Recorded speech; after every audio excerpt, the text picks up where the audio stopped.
Hey guys, Yannick here for Yannick's Photo School. I'm back with a new video. It's been a long time, but with Lightroom 3 out, I couldn't resist giving you guys new tutorials. Also, I just got a new microphone that works great with Windows 7. That was another one of my problems before. My old mic just wasn't working properly on Windows 7. I splurged, got myself a great mic, and I'm back with some video tutorials for you guys. All right.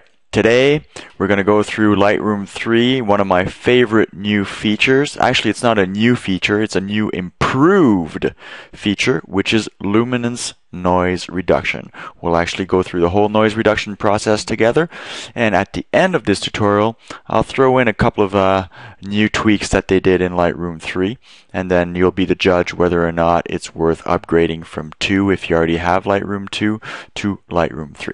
Alright, let's get right to it. First thing, here's a shot that I took with my D300S at ISO 1600, so there is some noise in there. Let me zoom in. Let's do a 3-for-1 zoom. Alright, if you don't have 3-for-1 selected by default, usually it'll be 2-for-1. Just click here and you can select your default second zoom beside the 1-for-1 here. I think by default it's 2-for-1. I like doing it 3-for-1. Alright, once you've done that, you can see in this image there's some color noise and some just regular noise or luminance noise. So the first thing we want to do is get rid of the color noise. You need to go into your detail panel, scroll down, and go to noise reduction right here. Now, if you're working on files that weren't imported in Lightroom 3, that were already in Lightroom 2 and you want this function, just make sure that you go down to camera calibration, and the first box up here is process, and make sure 2010 current is checked. Alright, perfect. Now let's go back to our noise reduction. First thing we want to do is work our color noise out. Now you don't have to go all the way to 100. You just want to move your slider until you see that the noise is gone, and then if you keep moving it a little bit, nothing really changes after that. In my case, 30 does a great job. Now you can play with the details slider here.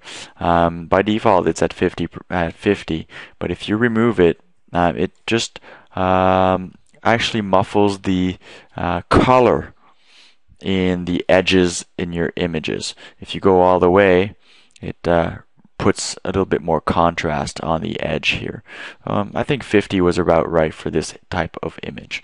Again, it's a question when you're working with detail and contrast in the luminance noise. It's all a question of feeling, and each image will be different for you. Now, the pièce de résistance here in Lightroom 3, what I've been meaning to show you and what I'm most excited about is the luminance noise reduction. This increases my workflow a lot. I don't see myself using a third-party noise reduction like Noise Ninja or Topaz Denoise, which I used to use a lot, which means I don't need to go into Photoshop anymore, so that saves me a lot of time. So all I need to do is take the luminance slider and slide it until I feel I have a good feeling. Now I don't want to remove everything and make it look muddy. If I bring it to 100%, you can see that there's nothing left. That's not really the feel we want. We don't want like a watercolor feel to our image. We still want some grain in there.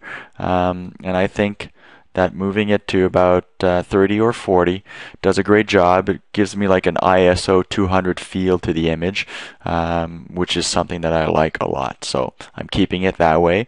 And it also, this is what I like too, it preserves a lot of the detail. Now of course there is a give and take, and you are losing some of that detail, and that's why there's these two sliders. If I bring it down to 0 and we move it up a little bit, I think at around 30, does a good job here.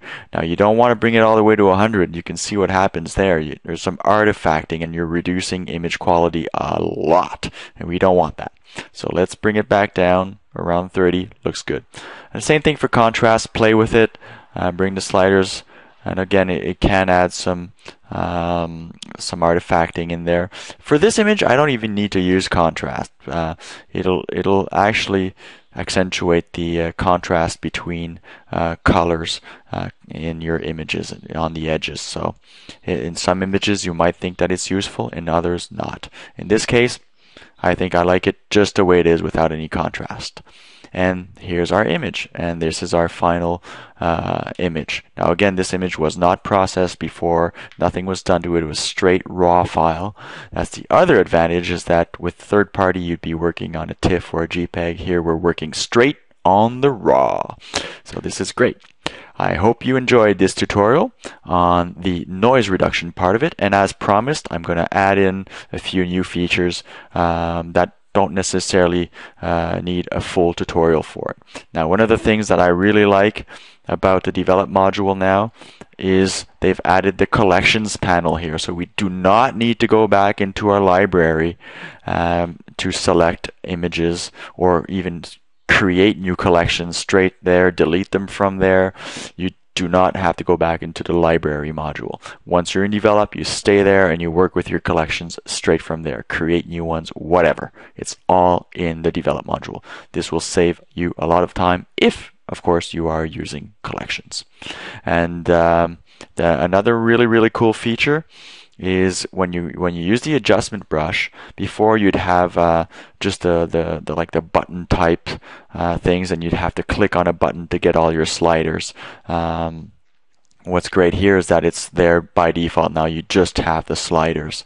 And what's also great, which used to be really confusing for me when I was especially using the gradient tool, was the color option. You never knew if the color was on or off, because you would only see the last color used.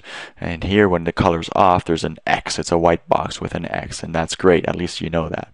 If you're moving your sliders around, and another neat feature here is you click the Alt key on the PC, and right here where it says Effect, Reset appears, and you just click that and it brings everything back to 0 instead of double clicking on each.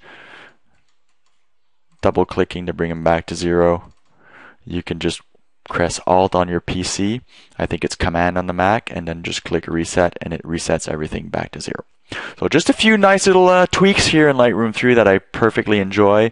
Is it worth the upgrade from Lightroom 2 for you to check out? Go check out some videos on all the features. I'll be posting a couple more, but you can go to the NAP website, and they have tons of videos on exactly what's new in Lightroom 3, and then you can decide whether or not the upgrade is worth it for you.